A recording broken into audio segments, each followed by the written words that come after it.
Assalamualaikum warahmatullahi wabarakatuh. Alhamdulillahirabbil alamin. Innal hamdalillah wa nasta'inuhu wa nastaghfiruh wa na'udzubillahi min syururi anfusina wa min sayyiati a'malina may yahdihillahu fala mudhillalah wa may yudlil fala hadiyalah. Asyhadu an la ilaha illallah wahdahu la syarikalah wa asyhadu anna Muhammadan abduhu wa rasuluh. Amma ba'd. Alhamdulillah, hari ini kita mengadakan kajian online kembali bersama Ustadz Amin Nurbaiz yang berjudul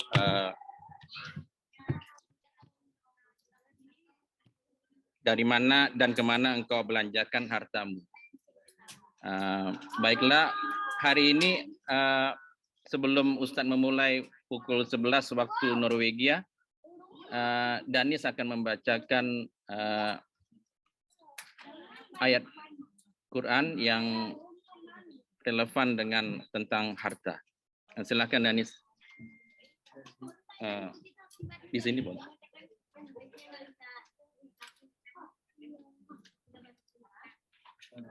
Di sini Danis apa? Ya, dipencet aja ini.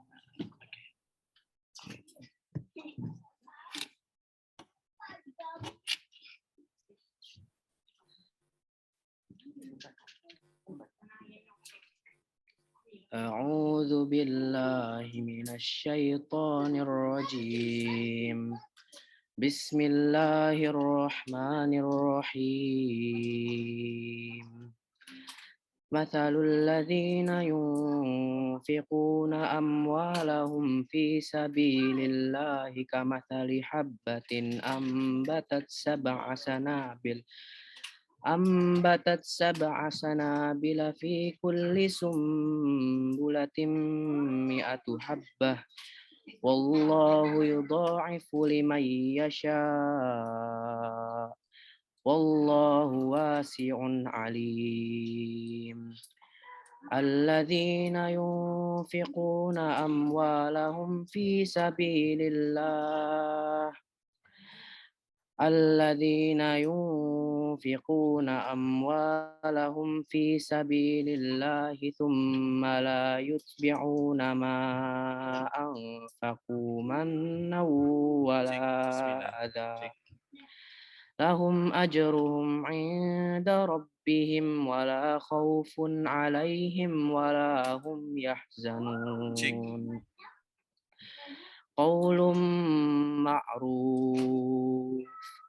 قول معروف ومغفرة خير من صدقة يتبعها أذى والله غني حليم.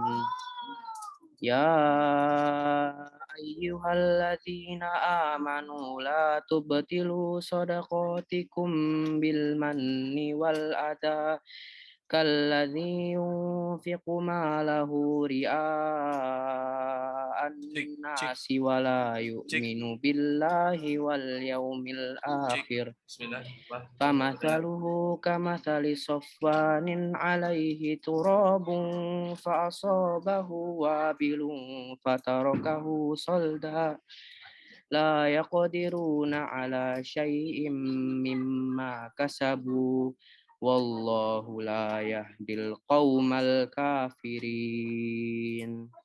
Sadaqallahul azim.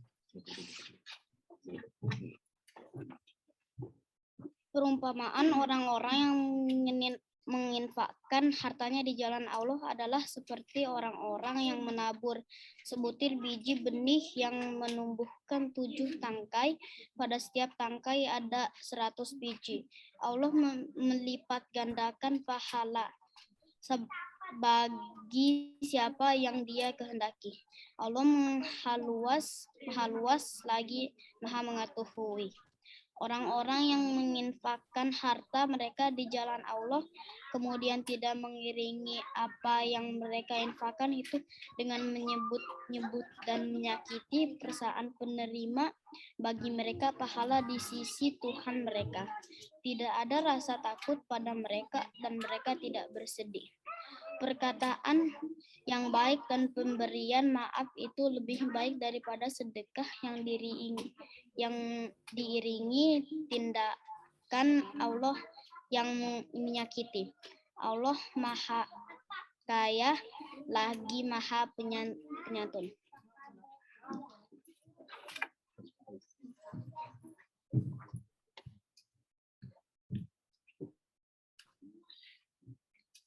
Baiklah, alhamdulillah. Saya rasa saya tidak perlu mengulang tata tertib kajian hari ini karena semua peserta sudah hafal. Tapi untuk sekedar mengingatkan karena ada 2 lokasi hari ini, di mana hari ini ada yang online bagi yang tidak bisa hadir di Bedelhus dan ada yang hadir di Quenvik Bedelhus. Bagi yang tidak bisa hadir, bisa kalau ada pertanyaan silahkan via WA atau Zoom. Untuk yang di Bedelhus ya bisa langsung atau WA juga boleh. Assalamualaikum warahmatullahi wabarakatuh. Waalaikumsalam.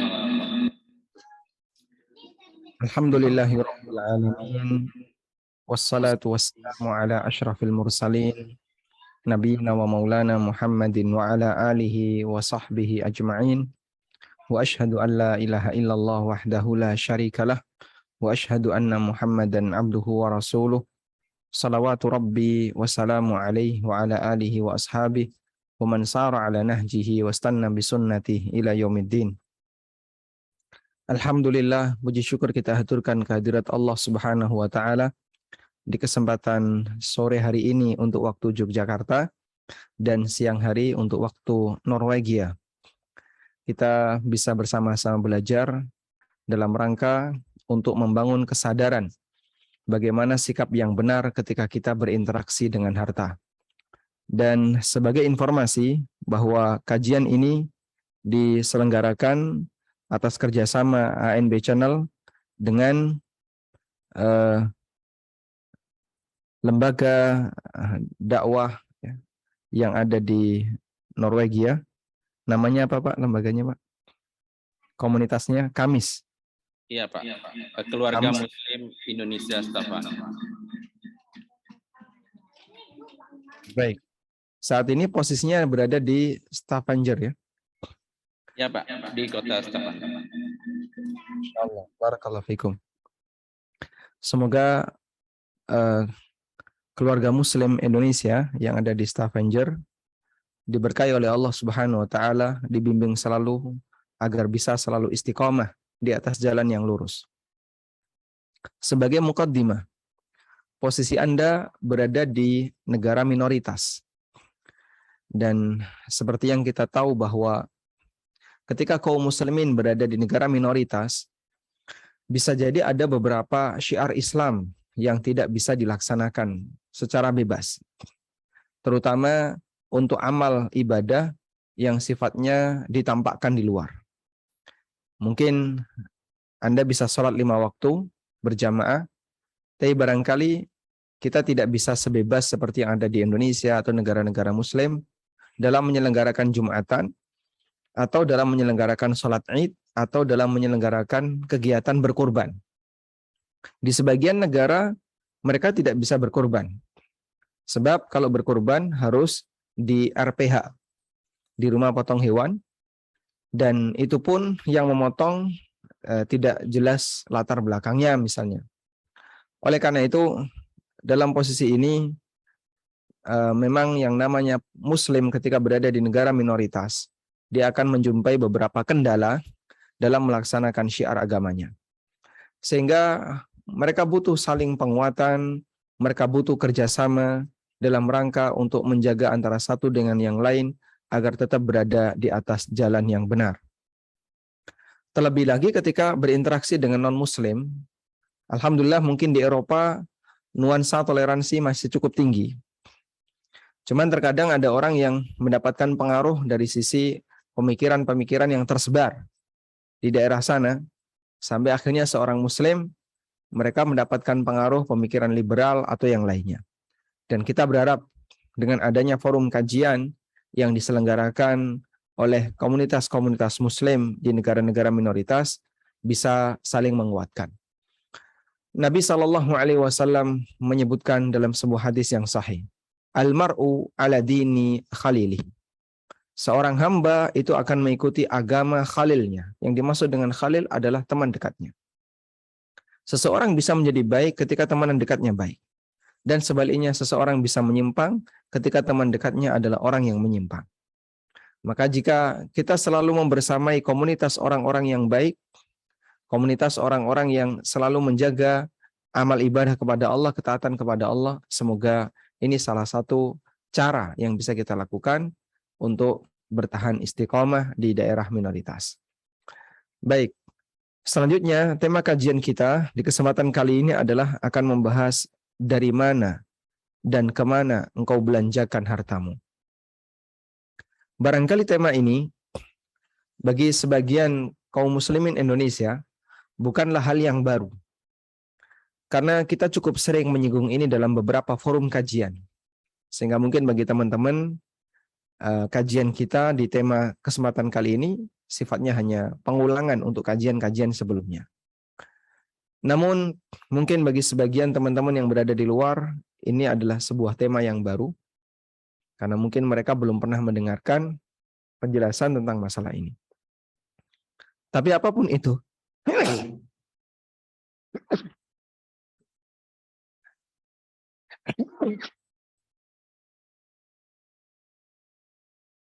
alhamdulillah. Yahdikumullah waslih balakum. Namun apapun itu, bagi seorang muslim tidak ada salahnya ketika dia mendengarkan ilmu yang sudah pernah dia dengar. Sebab bagian dari kebiasaan Nabi SAW, Al-Quran itu diajarkan berulang. Bahkan dalam kesempatan khutbah Jumat, Rasulullah SAW terkadang berkali-kali mengulang tema khutbah yang sama. Ini sudah pernah disampaikan lagi, diulang lagi, dan begitu seterusnya. Sampai ada seorang wanita yang pernah mengatakan, "Ma hafidtu surata Qaf illa min fi Rasulillahi sallallahu alaihi wasallam. Lamma khataba 'alal mimbar." Aku tidaklah menghafal surat Qaf kecuali melalui lisan Nabi SAW ketika beliau berkhutbah di atas mimbar. Sebab wanita ketika itu juga terkadang mendengarkan khutbah. Sehingga wanita ini, dan dia wanita, yang tentu saja ketika mendengarkan khutbah mungkin di posisi yang agak jauh, tidak bisa mendekat dengan Rasulullah SAW, itu bisa menghafalkan surat Qaf dari Rasulullah SAW saat beliau berkhutbah di atas mimbar. Dan tentu saja bisa jadi beliau mendengarkan beberapa kali apa yang disampaikan oleh Rasulullah Sallallahu Alaihi Wasallam. Karena itu, kaum muslimin yang kami hormati, keberadaan ilmu yang diulang itu tidaklah menurunkan derajat dari ilmu tersebut. Kita akan mendapatkan nuansa yang berbeda antara humor yang diulang, berita yang diulang, dengan ilmu yang diulang. Nuansanya beda. Humor yang diulang, ketika Anda menyaksikan dan mendengarkan humor itu yang kedua kalinya, Anda akan merasa itu bukan sesuatu yang lucu. Pada saat pertama kali Anda mendengar humor itu, mungkin Anda akan merasa lucu. Anda tertawa. Pada saat kemudian Anda mendengarkan yang kedua, dari orang yang sama atau dari orang yang berbeda, Anda mungkin merasa sudah pernah. Sehingga tidak ada nuansa lucu lagi.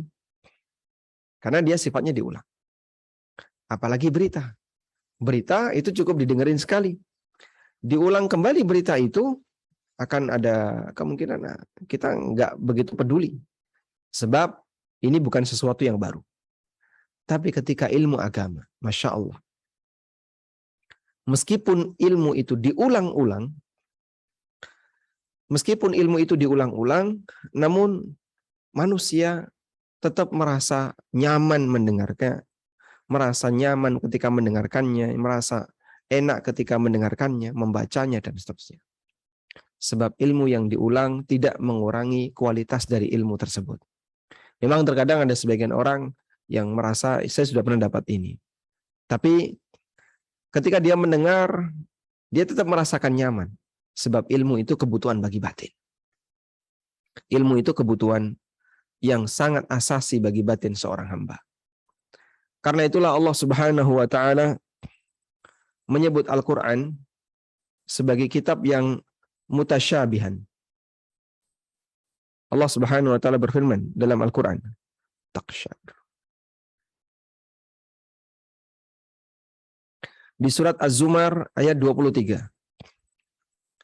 Allahu nazzala ahsanal hadithi kitaba. Kitaban mutasyabihan mathaniya. Taqsya'irru minhu juludul ladzina yakhshawna rabbahum. Saya gunakan start konten.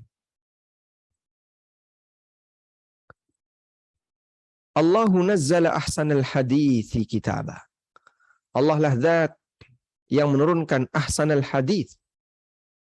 Ahsanal hadits, kitab yang paling baik atau pembicaraan yang paling baik. Al-hadits di sini maknanya adalah Al-Qur'an. Karena Allah Subhanahu wa taala dalam Al-Qur'an menyebut Al-Qur'an dengan Al-hadits. Allah menyebut Al-Qur'an dengan Al-hadits. Seperti misalnya di surat Al-Kahfi Allah berfirman, "Fal'allaka bakhi'un nafsaka 'ala atharihim illam yu'minu bihadzal hadits." Sehingga dalam Al-Qur'an itu disebut dengan Al-Hadits. Sebab isi Al-Qur'an adalah pembicaraan. Wal hadits ma haddatsa, apa yang disampaikan, apa yang dibicarakan. Allah Subhanahu wa taala mengatakan Allahu nazzala ahsanal hadits. Ada di Quran surat Az-Zumar. Allah lah zat yang menurunkan ahsanal hadits, ayat 23. Disebut sebagai ahsanul hadits karena Al-Qur'an adalah al-hadits. Kitaban sebagai kitab, mutasyabiha yang menyebutkan hal-hal yang mirip, mathaniya dan berulang.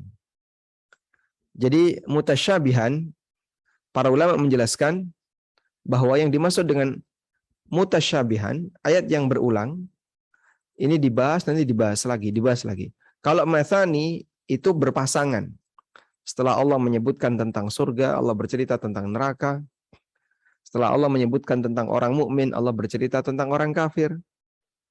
Setelah Allah menyebutkan tentang balasan bagi orang yang baik, Allah menyebutkan ancaman untuk orang yang jahat. Dan seperti itu dalam Al-Quran banyak. Itulah pasangan. Taqsya'irru minhu juludul ladzina yakhshawna rabbahum.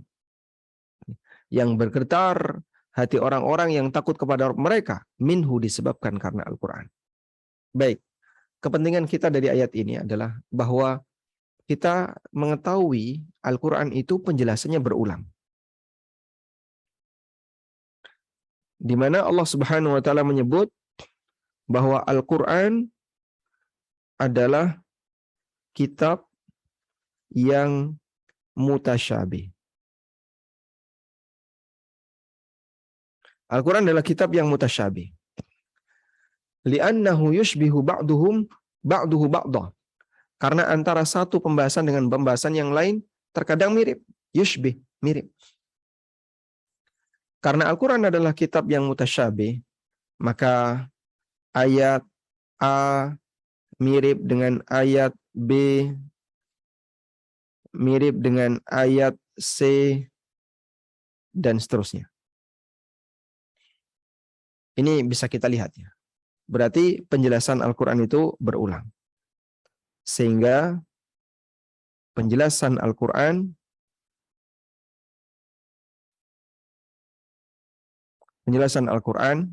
berulang.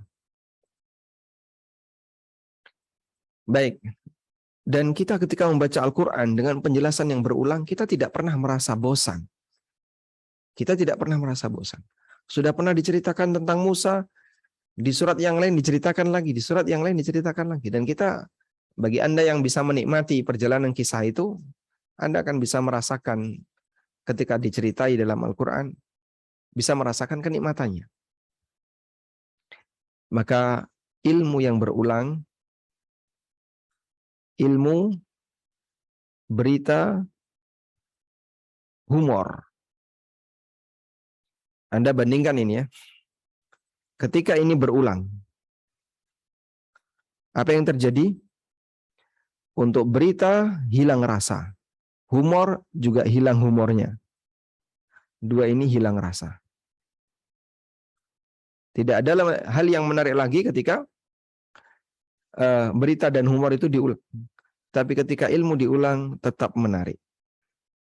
Subhanallah. Sebab ini adalah kebutuhan pokok seorang hamba. Sesuatu yang menjadi kebutuhan pokok, meskipun dia diulang, dia akan tetap menarik. Anda mengkonsumsi nasi misalnya, meskipun 3 kali dalam sehari, tetap menarik. Sehingga ketika lapar yang dicari tetap nasi. Ketika lapar yang dicari nasi lagi. Anda tidak merasa bosan dengan itu. Sebab itu dianggap sebagai kebutuhan pokok. Sebagaimana makanan yang lain bagi orang yang berada di daerah yang berbeda. Baik.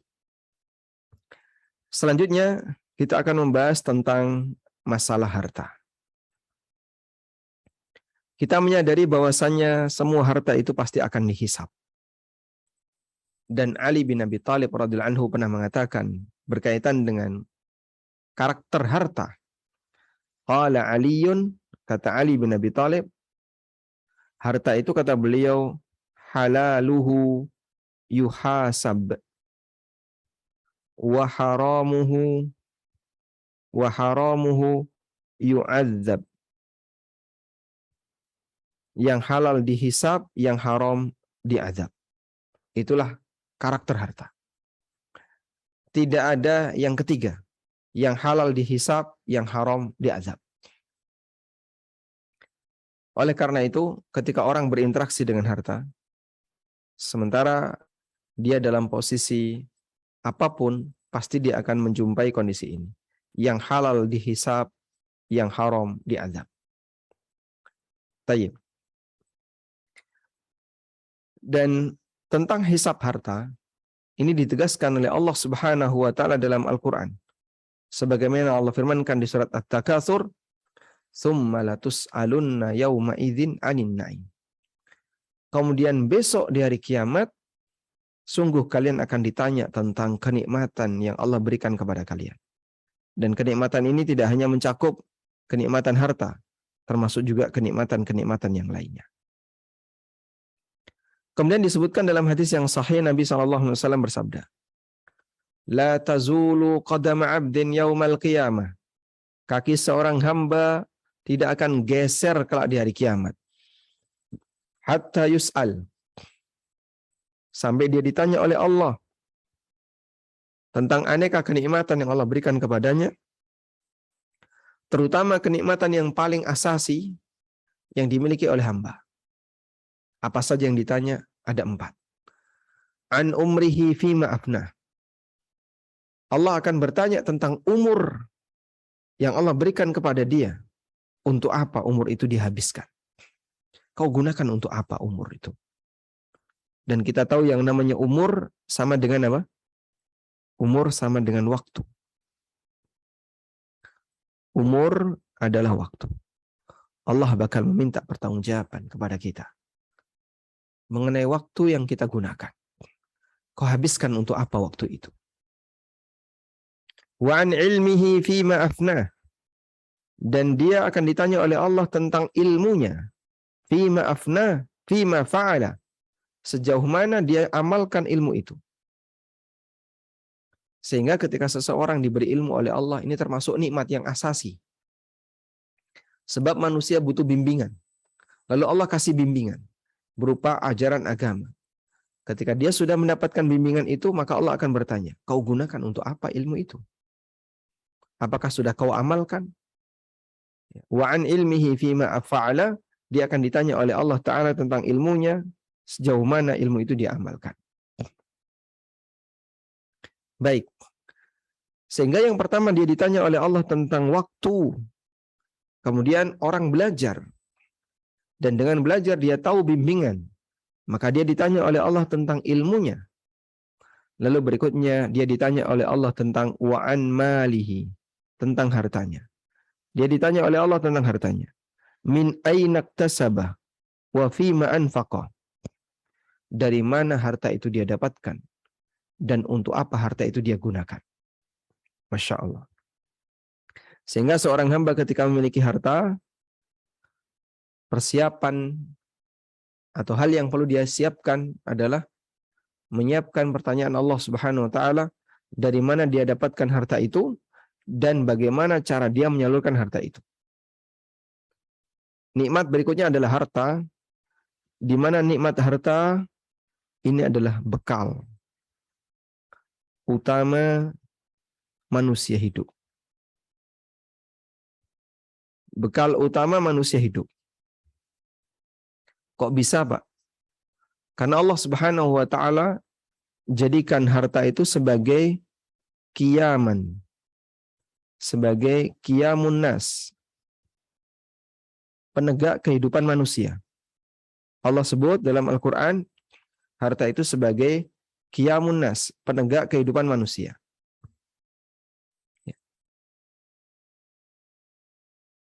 Allah Subhanahu wa taala berfirman, "Wala tu'tus sufaha'a amwalakum allati ja'alallahu lakum qiyaman."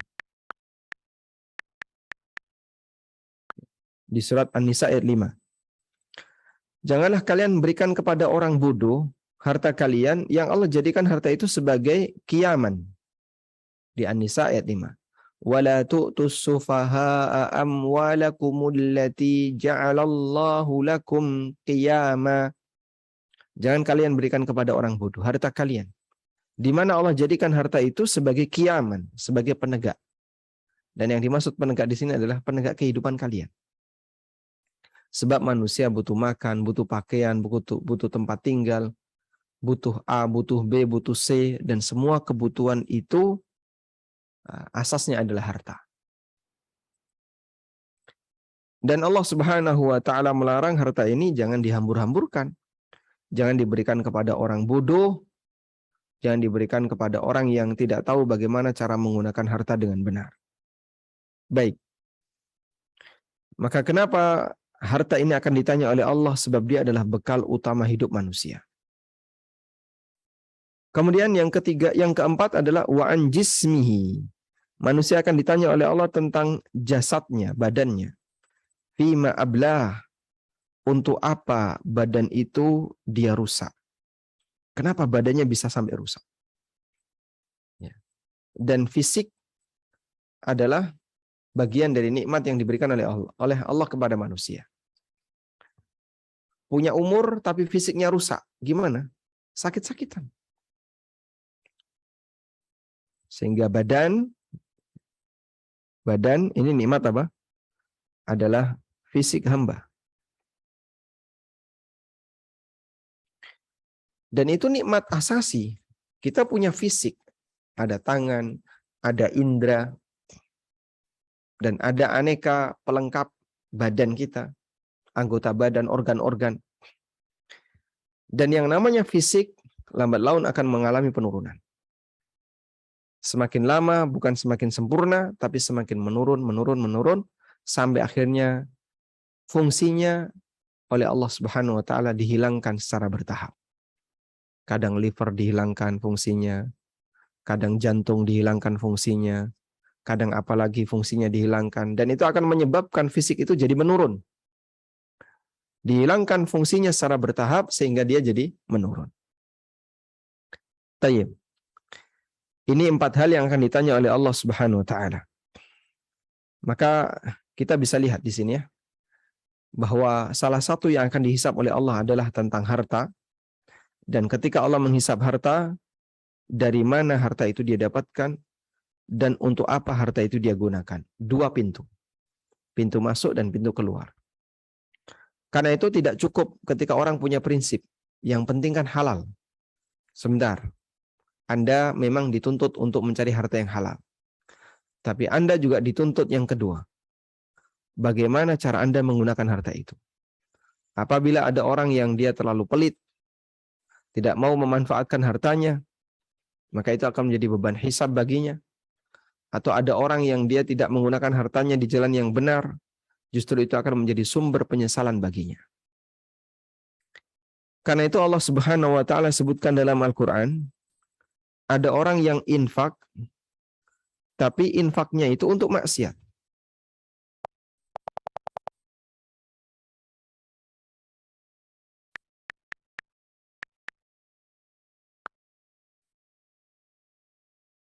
Allah Subhanahu wa taala berfirman di surat Al-An'am kalau tidak salah ya. Fasayunfikuna.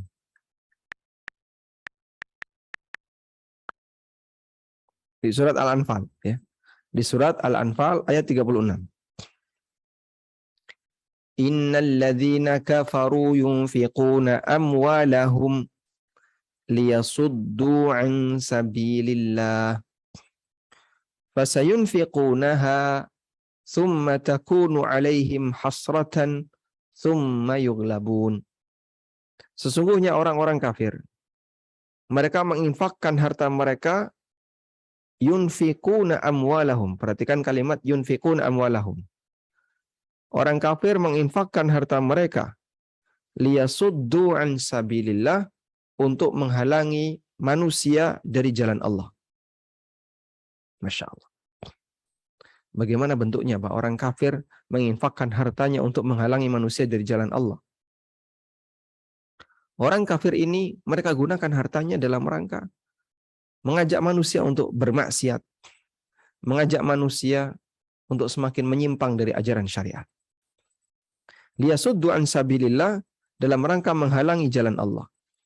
Fasayunfiqunaha, mereka akan menginfakkan harta itu, summa takunu alaihim hasratan summa yughlabun, lalu nanti akan menjadi sumber penyesalan bagi mereka, summa yughlabun, kemudian mereka akan dikalahkan. Sehingga Allah ceritakan posisi orang kafir yang dia salah infak. Orang kafir salah infak karena dia gunakan hartanya untuk bermaksiat kepada Allah Ta'ala dan mengajak orang untuk bermaksiat. Ini ada di surat Al-Anfal ya, ayat berapa tadi? 36 ya. Ayat 36. Baik. Maka dalam penggunaan harta, seorang muslim juga harus memperhatikan. Sehingga bisa jadi ada seorang muslim yang dia gunakan hartanya, tapi dia gunakan untuk maksiat. Dan itu berarti salah infak. Kalau itu dilakukan, ya, mirip seperti orang kafir yang dia salah infak, lalu dia gunakan hartanya untuk menghalangi orang dari jalan Allah Subhanahu wa taala. Selanjutnya, harta yang seperti apa sih yang akan dihisap oleh Allah? Apakah kebutuhan primer juga akan dihisap? Kita lihat di sini. Yang dihisap oleh Allah tidak hanya harta yang sifatnya sekunder atau tersier. Tidak hanya kebutuhan sekunder atau tersier. Termasuk juga yang menjadi kebutuhan primer. Artinya begini ya. Dari 3 jenis kebutuhan, ada primer, ada sekunder, dan ada tersier. Dari 3 jenis kebutuhan ini, mana dari ketiga kebutuhan ini yang paling beralasan? Jawabannya adalah dari mulai primer. Begini, paling beralasan. Disebut paling beralasan artinya orang ketika melakukan itu, dia paling dibenarkan. Ya memang benar seperti itu, karena ini kebutuhan primer dia. Sehingga kebutuhan primer ini yang paling beralasan. Kemudian baru kebutuhan sekunder. Artinya begini, kalau ada orang yang meminta untuk mencukupi kebutuhan primer dia, maka dia punya alasan kuat dalam meminta. Lain halnya kalau ada orang yang meminta, tapi hanya untuk mencukupi kebutuhan tersier. Nah, ini tidak cukup beralasan. Kamu kenapa meminta?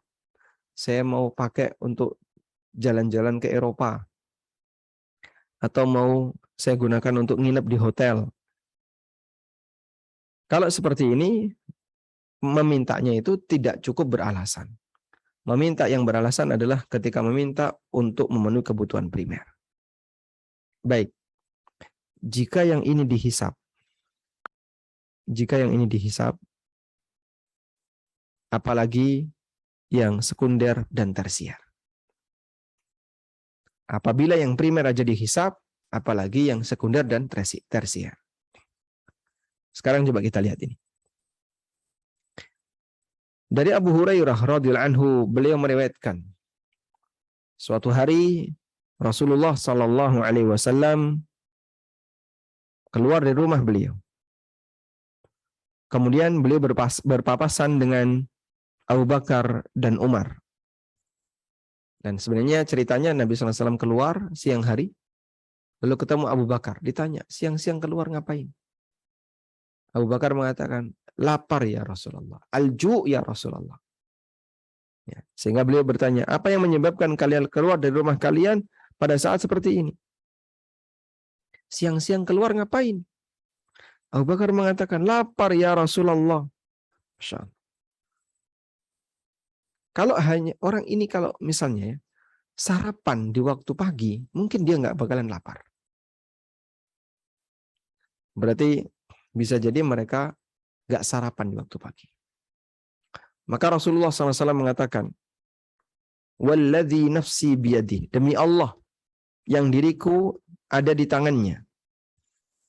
Ma akhrajani illa kama akhrajakum. Tidak ada yang menyebabkan aku keluar selain sebagaimana yang menyebabkan kalian keluar. Aku keluar juga karena lapar. Intalik, mari kita berangkat. Akhirnya mereka bertiga berangkat, sehingga mereka berangkat menjadi manusia yang terbaik, ya, seorang nabi dan dua sahabat terbaik. Beliau menemui seorang sahabat Ansar, dan itu adalah Abu Ayyub Al-Ansari, yang ternyata tidak berada di rumahnya. Ketika istrinya melihat kedatangan beliau, maka istrinya mengatakan, marhaban wa ahla. Marhaban wa ahla. Beliau bertanya, di mana suamimu? Wanita itu menjawab, dia pergi untuk mencari air tawar bagi kami. Hingga sahabat pemilik rumah itu datang. Dia memandang Rasulullah SAW dan dua rekannya, Abu Bakar dan Umar. Maka sahabat ini ketika melihat dari kejauhan, di rumahnya ada Rasulullah SAW dan dua manusia terbaik, Abu Bakar dan Umar. Beliau spontan langsung mengatakan, Alhamdulillah, pada hari ini tidak ada yang mendapatkan tamu yang lebih mulia selain tamuku. Masya Allah. Coba bayangin, Pak. Anda didatangi oleh tokoh agama atau ustadz yang sangat Anda cintai, yang sangat Anda kagumi. Datang ke rumah Anda. Mungkin kita akan bingung. Masya Allah, ustadz datang, belum persiapan. Akhirnya belum persiapan, cari ini, cari ini. Karena kita ingin memuliakan beliau. Cintanya sahabat kepada Rasulullah SAW jauh melebihi cintanya kita kepada Nabi SAW. Karena sahabat ketemu beliau. Dan mereka melihat langsung kebaikan Nabi SAW. Maka bisa Anda bayangkan ketika Rasulullah SAW jadi tamunya. Lalu sahabat itu beranjak, lalu datang lagi sambil membawa tandan yang di dalamnya ada kurma basah dan kurma yang sudah kering. Jadi satu tandan, ada yang basah, ada yang kering. Lalu dihidangkan kepada Nabi SAW. Ketika dia akan mengambil tempat minum, Nabi SAW bersabda, tak perlu engkau memerah air susu. Ya, sudah dihidangkan kurma, kemudian sahabat ini mengambil tempat minum, mau dicarikan minum. Rasulullah SAW berpesan, tidak perlu engkau memerah susu. Ternyata sahabat itu menyembelih domba. Dan mereka semua makan dan minum, sampai akhirnya kenyang. Lalu beliau SAW bersabda kepada Abu Bakar dan Umar. Taib. Coba bayangin ya. Jadi beliau bertamu, disuguhi kurma, kemudian disuguhi kambing, ya, makan kambing, lalu kenyang. Kemudian Nabi SAW mengatakan, Walladzi nafsi biyadih, demi zat yang jiwaku ada di tangannya, la tus'alunna an hadzan na'imi yaumal qiyamah. Sungguh kalian akan ditanya tentang kenikmatan ini besok di hari kiamat. Akhrajakum min buyutikumul ju'. Rasa lapar membuat kalian keluar dari rumah. Tsumma lam tarji'u hatta asabakum hadzan na'im. Lalu kalian tidak pulang sampai kalian mendapatkan kenikmatan ini, yaitu kenikmatan apa? Makanan. Dan ini makanan dikonsumsi dalam posisi kenyang, dalam posisi lapar. Ini makanan dikonsumsi dalam posisi lapar. Artinya mereka mengkonsumsi makanan itu sangat beralasan. Sangat beralasan. Nah, ketika mereka mengkonsumsi makanan itu dalam posisi sangat beralasan, maka nilainya jadi apa? Ya, sangat beralasan. Artinya peluang untuk ditanyakan jadi kecil. Kenapa kau makan? Lapar. Orang makan karena alasan lapar lebih bisa diterima daripada makan karena alasan selera. Kenapa kau makan ini? Saya senang nih. Tapi kan kamu sudah makan. Iya, tapi saya senang. Ya, kamu kalau sudah makan tidak boleh makan lagi. Tapi saya senang. Ya. Itu kan alasan selera. Alasan selera dengan alasan lapar lebih kuat mana? Lebih kuat lapar. Namun Masya Allah Nabi SAW ingatkan, demi zat yang jiwaku berada di tangannya, kalian akan ditanya tentang kenikmatan ini. Kelak di hari kiamat, kalian keluar rumah disebabkan karena lapar, kemudian kalian tidak balik pulang kecuali dalam posisi sudah kenyang. Hadis riwayat Muslim. Masya Allah. Artinya hal yang paling primer sekalipun akan dihisab. Padahal dia sangat beralasan. Sangat beralasan ketika orang itu mengkonsumsi sesuatu yang paling primer. Baik. Dan termasuk yang akan dihisab adalah badan yang sehat. Ini mungkin lebih tepatnya tidak kita tulis dengan jiwa ya. Tapi badan, fisik. Badan yang sehat. Dan air yang kita minum juga akan dihisab. Dalam hadis dari Abu Hurairah radhiyallahu anhu, Nabi sallallahu alaihi wasallam bersabda, "Inna awwala ma yus'alu anhu yaumal qiyamah." Sesungguhnya pertama kali akan ditanya pada hari kiamat, yakni al-abda minan na'im. Yang hamba akan ditanya pertama kali di hari kiamat dalam masalah kenikmatan. Sesungguhnya kenikmatan pertama kali akan ditanya kepada hamba kelak di hari kiamat, ayyuqala lahu. Allah akan menyampaikan dan bertanya kepada orang ini, alam nusihha laka jismak wa nurwika minal ma'il barid. Bukankah aku telah memberikan kesehatan bagi jasadmu? Bukankah aku telah memberikan kepadamu air yang segar? Sehingga kita bisa minum ya, dengan menggunakan air segar. Air putih. Kalau orang nggak doyan teh, itu ada. Nggak doyan kopi, banyak. Nggak doyan es jeruk atau apa, banyak. Tapi kalau air putih, semua orang mengkonsumsinya. Baik. Tapi itu akan dihisab oleh Allah Ta'ala. Ya.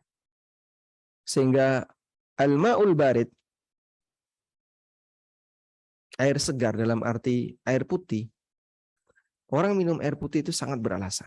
Karena itu kebutuhan pokoknya. Itu dihisab. Dan itu menjadi yang bagian pertama akan dihisab di hari kiamat. Ya. Hal pertama yang akan dihisab. Hal pertama yang akan dihisab. Apabila itu berkaitan dengan amal, maka yang pertama dihisab adalah salat. Sebagaimana disebutkan dalam hadis yang ma'ruf, awwalu ma yuhasabu bil abdu min amalihi as-salah. Amal pertama yang akan dihisab dari seorang hamba adalah salat. Yang kedua, dalam urusan darah atau dalam urusan sengketa ya. Kalau dalam urusan sengketa, maka yang pertama kali akan dihisab adalah masalah darah. Si A pernah membunuh si B, si C pernah membunuh si D, dan seterusnya. Yang ketiga, dalam masalah nikmat, yang pertama kali akan dihisab adalah sehat dan air putih. Masya Allah.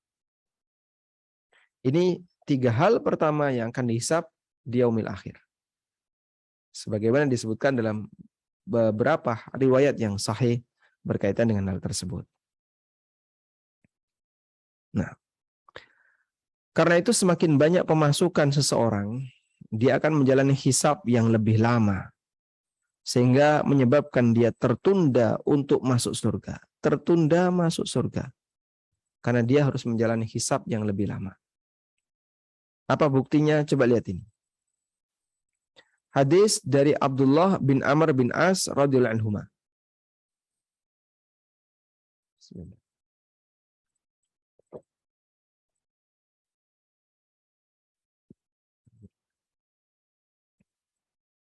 Dalam hadis dari Abdullah bin Amr bin As radhiyallahu anhuma, Nabi sallallahu alaihi wasallam bersabda, "Inna fuqara al-muhajirin yasbiquna al-aghniya yaumal qiyamah ilal jannati bi arba'ina kharifa." Fuqara muhajirin, mereka mendahului, yasbiqun al-aghniya, mereka mendahului orang kaya, yaumal qiyamah, besok di hari kiamat, ilal jannah, ketika masuk surga. Orang miskin di kalangan muhajirin mendahului orang kaya dalam masuk surga kelak di hari kiamat. Berapa selisihnya? Arba'ina kharifan, 40 hari. Masya Allah. Selama 40 tahun. Arba'ina kharifan, selama 40 tahun. Kharif artinya musim. Arba'ina kharifan artinya selama 4 musim. Selama 40 musim. Selama 40 tahun. Coba bayangin ya. Mereka sama-sama punya amal hijrah. Orang fakir di kalangan muhajirin, mereka mendahului masuk surga orang kaya. Ya. Pada hari kiamat, selisihnya selama 40 tahun. Dalam hadis yang lain, dari Abu Hurairah radhiyallahu anhu, Nabi SAW bersabda, "Yadkhulu fuqara'ul muslimin al-jannata qabla aghniyaihim binisfi yaumin." Orang fakir di kalangan kaum muslimin, mereka masuk surga sebelum orang kaya di antara mereka. Selisihnya berapa? Setengah hari. Berapa setengah hari itu? Kata Nabi SAW, wa huwa khamsumi'ati amin. Setengah hari itu adalah 500 tahun. Masya Allah. Selisih antara orang fakir dan orang kaya di kalangan kaum muslimin dalam masuk surga 500 tahun. Baik. Dan dua hadis ini tidak saling bertentangan. Karena hadis yang pertama membandingkan antara fakir di kalangan muhajirin dengan orang kaya di kalangan muhajirin. Ada selisih ketika mereka masuk surga. Sedangkan hadis yang kedua bercerita tentang perbedaan ya, antara fakir muslim dengan kaya muslim dalam masuk surga. Tidak terbatas dengan muhajirin. Sehingga dua hadis ini tidak saling bertentangan. Al-Qurtubi memahaminya bahwa perbedaan ini kembali kepada perbedaan keadaan orang miskin dan orang kaya yang bersangkutan. Jika persaingan itu terjadi antar sesama muhajirin, selisih masuk surga antara yang miskin dan yang kaya terpaut arba'ina kharifan, 40 tahun. Sementara selain muhajirin, setengah hari di waktu kiamat sepadan dengan 500 tahun. Masya Allah. 500 tahun selisihnya. Berapa lama itu Pak? Wallahu a'lam. Ya lama sekali 500 tahun. Antara orang miskin dan orang kaya ketika masuk surga. Maka Anda layak merasa heran ketika ada seorang muslim yang iri kepada orang lain yang lebih kaya. Iri kepada orang lain yang lebih kaya, berarti dia iri kepada orang yang hisabnya bakal lebih lama. Wallahu a'lam. Sebab orang yang memiliki harta yang lebih banyak akan menjalani hisab yang lebih lama. Ada sebuah syair, walau anna idza mitna turikna lakana al-mautu rahatan kulli hayyin walakinna idza mitna bu'itsna wa nus'alu ba'daha an kulli syai'in. Ini lebih tepat nus'al. Wa nus'al ba'daha an kulli syai'. Sekiranya setelah kita mati kita dibiarkan sehingga nggak ada konsekuensi apapun, lakanal mautu rohatan, tentu kematian itu akan menjadi kesempatan untuk beristirahat kulli syai'in, dari segala sesuatu. Walakinna idza mitna bu'itsna, namun ketika kita mati kita akan dibangkitkan. Wa nus'alu ba'daha an kulli syai', dan kita akan ditanya setelah itu, setelah kematian itu, an kulli syai', ya, tentang segala sesuatu. Masya Allah. Kita perlu membangun kesadaran semacam ini agar seorang muslim mengerti bahwa dia hidupnya akan selalu dipantau, dalam arti nanti dia akan dihisab oleh Allah Subhanahu wa taala. Maka semakin sempurna iman seseorang dengan adanya hisab, dia akan semakin waspada sehingga dia akan berusaha memastikan agar harta yang dia miliki adalah harta yang tidak bercampur dengan sesuatu yang haram. Masya Allah. Dan lebih dari itu, seorang mukmin dituntut untuk berhati-hati dalam memanfaatkan. Pemanfaatan harta juga perlu diperhatikan, perlu dipedulikan agar harta itu bisa menghasilkan semangat takwa kepada Allah Subhanahu wa taala. Ada sebuah hadis di mana Nabi SAW mengatakan, la ya'kul ta'amaka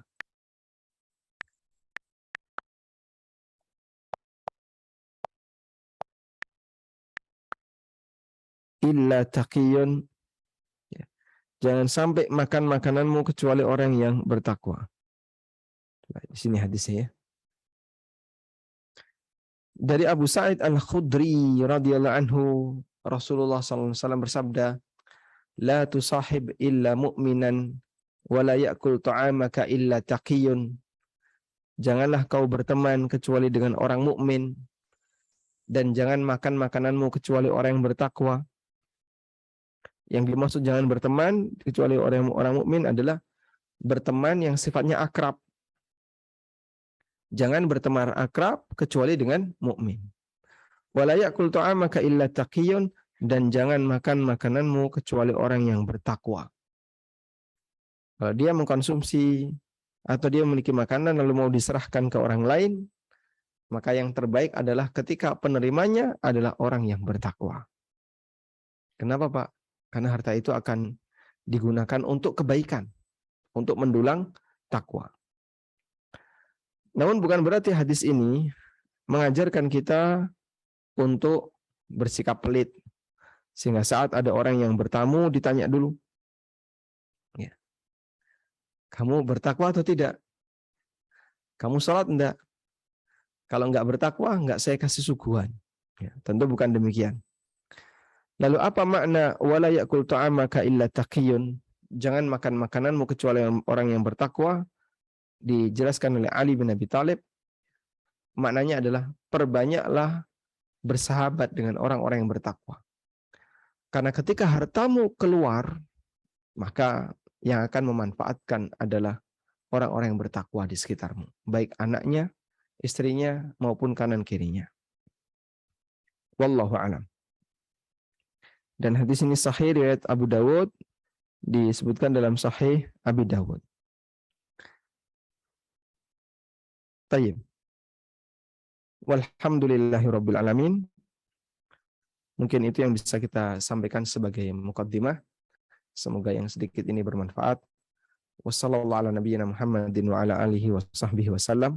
Dan selanjutnya kami serahkan ke moderator. Jazakallah khair Ustaz. Semoga sharing ilmu dari Ustaz bisa menambah ilmu bagi kami yang jauh tinggal dari Indonesia dan tinggal di negara minoritas Muslim. Baiklah, bagi teman-teman yang ingin bertanya, silakan bisa chat atau bisa langsung kepada Ustaz. Putus Zoom saya. Coba ada akun yang baru masuk. Bagaimana Ustaz? Baik, sudah bergabung. Alhamdulillah. Ya sudah. Ini ada satu pertanyaan Ustaz. Bagaimana pendapat Ustaz tentang kesenangan berbelanja barang-barang mewah seperti tas-tas mewah, tapi hanya sekali-sekali dipakai? Apakah hisab itu terkait dengan tingkat penggunaannya, sering, tidak sering, atau membazir? Coba kita perhatikan hadis ini. Barangkali bisa menjawab ya terkait posisi harta yang sejatinya.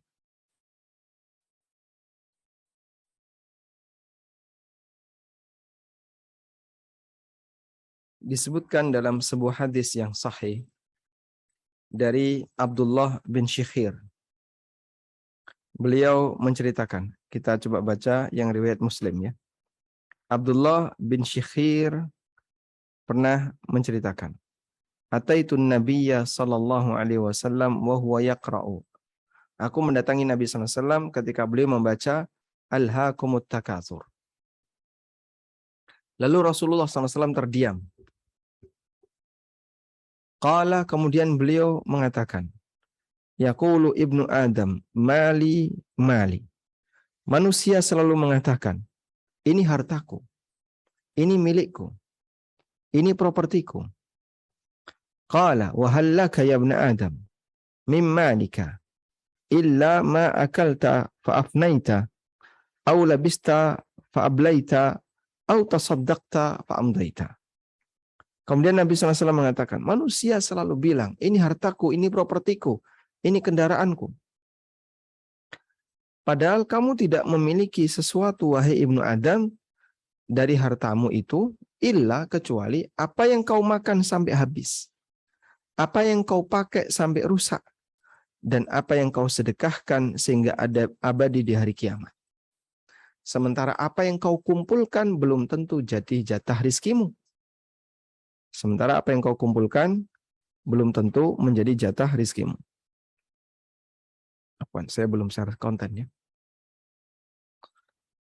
Jadi dalam hadis ini kita punya gambaran bahwa Nabi SAW ketika membaca Alhaakumut Takatsur lalu beliau sampaikan kepada kritikan kepada manusia. Bahwa manusia selalu mengatakan mali, mali, ini hartaku, hartaku. Padahal hakikat dari hartamu itu apa yang kau makan sampai habis, yang kau pakai sampai rusak.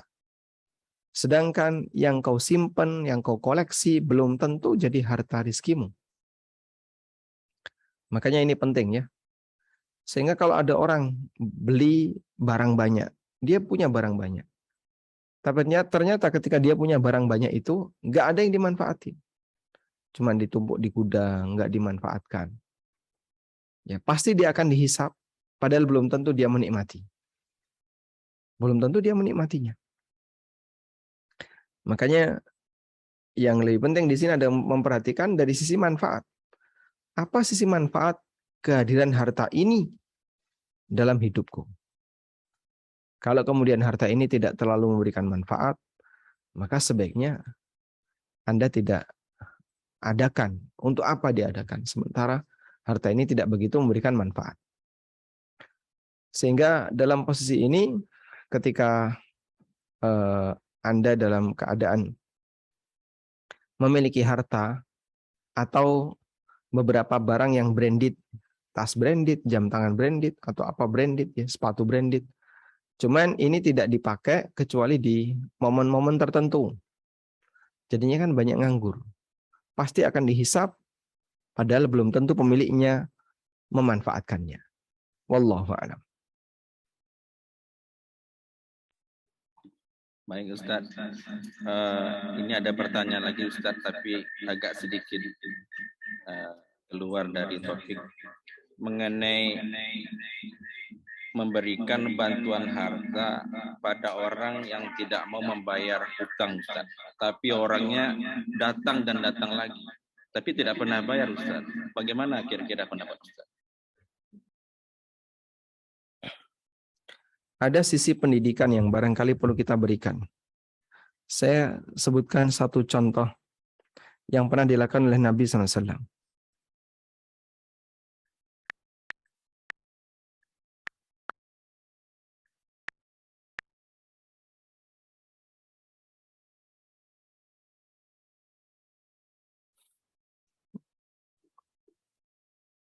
Nabi SAW pernah mengatakan kepada Hakim bin Hizam.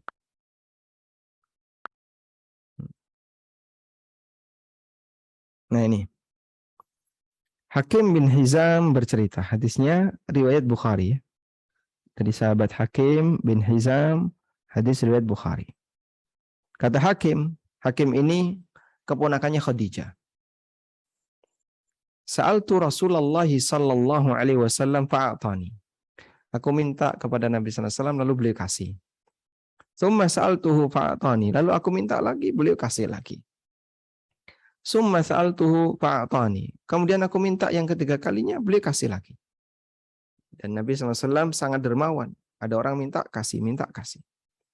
Tsumma qala, lalu Nabi SAW bersabda, wahai Hakim, sesungguhnya harta ini memang hijau dan manis. Hijau enak dipandang, manis enak dirasakan. Faman akhadahu bisakhawati nafsin, maka siapa yang mengambil harta ini dengan cara sakhawatu nafs, dengan cara tidak terlalu bernafsu, burika lahu fihi, maka dia akan diberkahi hartanya. Wa man akhadahu bi israfi nafsin, dan siapa yang mengambil harta dengan cara terlalu bernafsu, lam yubarak lahu fihi, maka dia tidak akan diberkahi. Kalladzi ya'kulu wa la yashba, seperti orang yang makan tapi nggak pernah kenyang, sehingga dia pengen makan terus. Ini orang selalu merasa butuh terus, butuh, padahal tidak dimanfaatkan. Al-yadul ulya khairum minal yadis sufla, tangan di atas lebih baik daripada tangan di bawah. Qala Hakim, kemudian Hakim mengatakan, faqultu ya Rasulullah, aku sampaikan ya Rasulullah, walladzi ba'atsaka bil haqq, demi zat yang telah mengutusmu dengan membawa kebenaran, la azra'u ahadan ba'daka syai'an hatta ufariqad dunya, aku tidak akan meminta kepada siapapun ba'daka, setelah nasihat ini, syai'an, sepeser pun, hatta ufariqad dunya, sampai mati. Dan saat itu Hakim tidak pernah minta kepada siapapun. Ya. Karena beliau bersumpah di hadapan Nabi SAW tidak akan pernah minta siapapun. Subhanallah. Nah ini salah satu fungsi edukasi ya, yang perlu dilakukan oleh seseorang ketika ada orang datang, datang lagi, minta lagi. Ya. Perlu diberi kemudian sentuhan edukasi. Disampaikan kepadanya seperti ini, tidak boleh meminta, itu haram dan seterusnya, kecuali karena kebutuhan. Maka Abu Bakar radhiyallahu anhu yad'u hakiman ilal ata. Suatu ketika Abu Bakar setelah Nabi SAW wafat, Abu Bakar mengundang Hakim untuk mendapatkan hadiah. Faya'ba ayyaqbalahu, dan beliau pun tidak mau menerimanya. Tsumma inna Umar, kemudian Umar radhiyallahu anhu memanggil Hakim agar diberi hadiah. Fa'aba ayyaqbala minhu syai'an, maka beliau enggan untuk menerimanya sepeser pun. Faqala Umar, maka Umar mengatakan, inni ushidukum ya ma'syaral muslimin ala Hakim, anni a'ridu alaihi haqqahu min hadzal fai' faya'ba ayya'khudhahu. Falam yazra' hakimun ahadan minan nas ba'da Rasulillah SAW hatta tufiya. Lalu Umar berpidato, aku jadi saksi bagi kalian wahai kaum muslimin, untuk kasus hakim. Aku sudah tawarkan kepada hakim haknya dari harta rampasan perang ini, dari faik. Faya'ba ayyakhudah. Namun hakim tidak mau untuk menerimanya. Dan hakim tidak mengurangi sepeser pun pesan yang diberikan oleh Nabi SAW kepadanya. Hatta tu'fiyah, sampai hakim meninggal dunia. Masya Allah. Pengaruh besar luar biasa. Nasihat Nabi SAW itu sekali, lalu dihafal oleh hakim dan diamalkan oleh hakim. Wallahu a'lam. Maka terkadang perlu ada fungsi edukasi ya, dalam menghadapi orang semacam ini, sehingga jika Bapak yakin ini bisa dikendalikan dengan cara hadis maupun dalil yang ada, semoga bisa menghentikan beliau.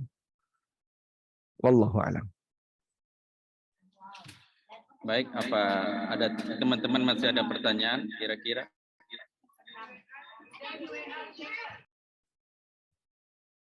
Subhanallah.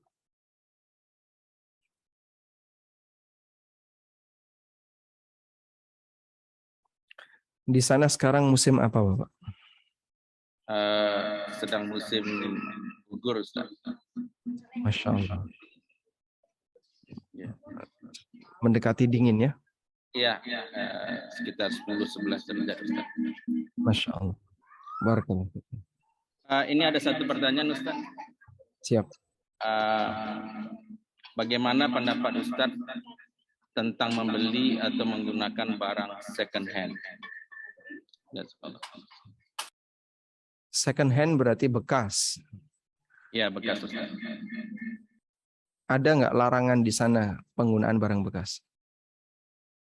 Tidak ada, Ustaz. Legal, Ustaz.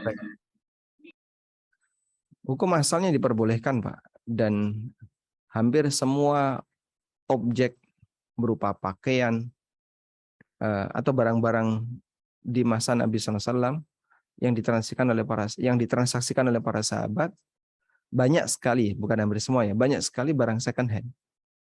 Sehingga baju besi setelah dipakai A dijual ke B, dari B dijual ke C, itu hal yang biasa. Dari dulu biasa. Pedang juga sama, dan aneka kebutuhan-kebutuhan mereka. Sehingga barang second hand tidak ada masalah, hukumnya boleh. Yang penting pastikan bahwasanya barang ini bukan dari hasil kedoliman. Dari hasil kedoliman misalnya hasil mencuri, atau hasil menipu, dan yang lainnya. Wallahu a'lam. Baik, Ustaz, ini ada pertanyaan lagi.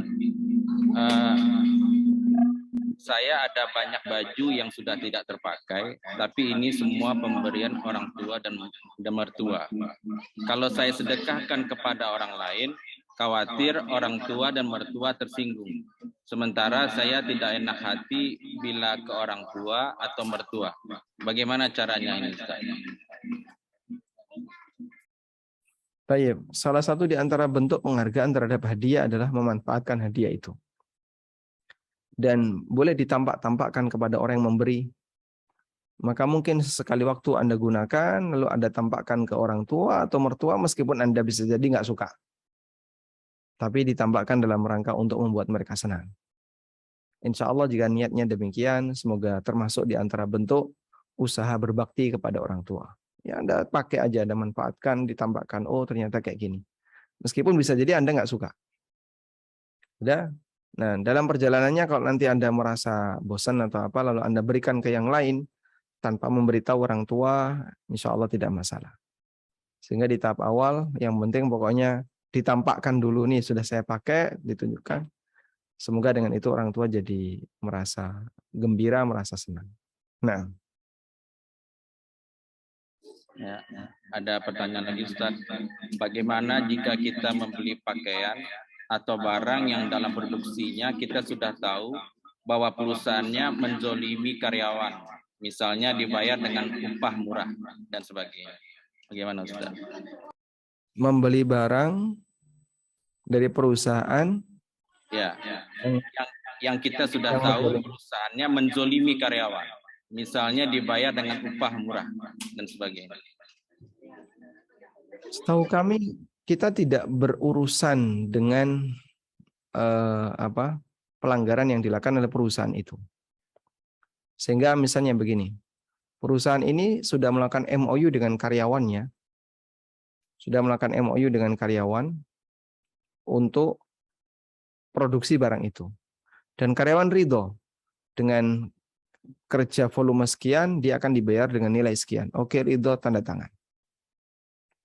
Saat sudah demikian, maka posisi karyawan dalam masalah ini berarti dia sudah menyetujui gaji itu. Kalau dia sudah setuju, yang kami tahu tidak ada kedoliman. Kecuali kalau misalnya dia dipaksa untuk setuju, padahal aslinya dia nggak setuju. Kalau itu bisa kita sebut kedoliman. Tapi kalau dia pada asalnya dia tidak setuju, atau dia sudah setuju dengan MOU yang dibuat antara dia dengan perusahaan, maka tidak ada unsur kedoliman. Baik, selanjutnya misalnya ada gaji karyawan yang dikurangi dan itu kedoliman dari perusahaan. Boleh nggak kita beli produk itu dari perusahaan? Jawabannya boleh. Karena kita tidak bertanggung jawab dengan kedoliman itu. Kedoliman itu adalah urusan pribadi dia. Sementara kepentingan kita adalah barang ini halal atau tidak manfaatnya. Kalau manfaatnya halal, boleh ditransaksikan. Apalagi ketika yang melakukan akad orang yang memenuhi syarat-syarat akad. Misalnya dia adalah lelaki yang dewasa, bukan anak kecil, dia pemiliknya, dan seterusnya. Wallahu a'lam. Ya, baik Ustaz, itu menyambung pertanyaan tadi. Bagaimana kalau misalkan kita membeli produk-produk yang berasal dari Israel, Ustaz? Selama tidak diboikot, boleh Pak. Dulu Nabi SAW membeli produk dari Yahudi. Maka tolong bedakan dua ini ya. Tidak berminat dengan barang dari non-muslim karena pertimbangan pribadi. Saya nggak suka beli barang dari Israel. Nah, kenapa? Pokoknya saya nggak suka. Sah-sah saja orang seperti ini. Orang ini tidak disalahkan. Silahkan. Dia bebas untuk menentukan sikap terhadap dirinya sendiri. Namun kalau dia memboikot, nah itu ada yang wewenang. Yang berwenang dalam pemboikotan adalah pemerintah. Yang berwenang dalam memboikot adalah pemerintah. Sudah? Sehingga kalau dia adalah aparat atau pemerintah yang punya wewenang untuk boikot, maka dia bisa boikot. Misalnya untuk skop yang lebih sederhana misalnya di Yogyakarta. Dia punya peran untuk itu. Baik, boikot barang ini di Jogja. Masyarakat Jogja nggak boleh beli barang ini. Sah-sah saja kalau dia punya wewenang boikot. Sudah? Nah, kalau sudah diboikot berarti sudah kesepakatan masyarakat barang ini jangan dibeli. Maka siapa yang tetap beli itu pengkhianat. Warga kamu, masyarakat kamu sudah sepakat ini jangan dibeli. Kalau tetap beli maka itu termasuk di antara bentuk pengkhianatan. Wallahu a'lam. Ya, baik Ustaz, ini masih ada pertanyaan Ustaz. Bolehkah bagi seorang muslim mengumpulkan harta dalam rangka mempersiapkan kebutuhan-kebutuhan primer untuk waktu yang akan datang? Sebagai contoh, untuk memenuhi kebutuhan primer keluarga, pendidikan anak, dan lain-lain. Jika boleh, bagaimana batasan? Demikian Ustaz. Jawabannya diperbolehkan bagi seorang muslim untuk mengumpulkan harta agar nanti dia bisa mendapatkan kebutuhan primer bahkan sekunder baik untuk dirinya maupun anaknya. Apa dalilnya? Adanya syariat pembagian warisan. Adanya syariat bagi waris menunjukkan memiliki warisan baik dalam jumlah banyak maupun sedikit hukumnya boleh. Dan Allah Subhanahu wa taala jelaskan cara membagi warisan seperti ini. Ada wakaf, ada wasiat dan seterusnya. Artinya ketika orang boleh mengumpulkan harta itu dalam jumlah banyak, ketika orang itu diajarkan tentang bagaimana cara membagi harta setelah dia meninggal, menunjukkan orang boleh mengumpulkan harta dalam jumlah yang banyak. Dan dulu ada sebagian sahabat yang jumlah warisannya cukup banyak. Sehingga insya Allah tidak masalah dengan sistem seperti ini. Wallahu a'lam. Baik Ustaz, sepertinya tidak ada pertanyaan lagi. Terima kasih kepada teman-teman yang telah berkenan hadir. Jazakallah khair juga untuk Ustadz. Afwan Ustadz, apa bisa memimpin doa? Taib. Demikian yang bisa kita sampaikan. Semoga yang sedikit ini menjadi ilmu yang bermanfaat. Dan kita mohon kepada Allah, semoga majelis silaturahmi yang dilakukan oleh keluarga muslim di daerah Stavanger diberkahi oleh Allah Subhanahu wa taala, dan kita memohon semoga apa yang kita lakukan mendapatkan limpahan rahmat dari Allah Subhanahu wa taala. Allahumma anfa'na bima 'allamtana wa 'allimna ma yanfa'una warzuqna ilma. Allahumma inna nas'alukal huda wat tuqa wal afafa wal ghina. Rabbana atina fid dunya hasanah wa fil akhirati hasanah wa qina adzabannar. Wa sallallahu ala nabiyyina Muhammadin wa ala alihi wa sahbihi wa sallam. Wa akhiru da'wana anil hamdulillahi rabbil alamin. Subhanakallahumma wa bihamdika asyhadu an la ilaha illa anta astaghfiruka wa atubu ilaik. Wassalamualaikum warahmatullahi wabarakatuh. Waalaikumsalam. Jazakallah khair Ustaz.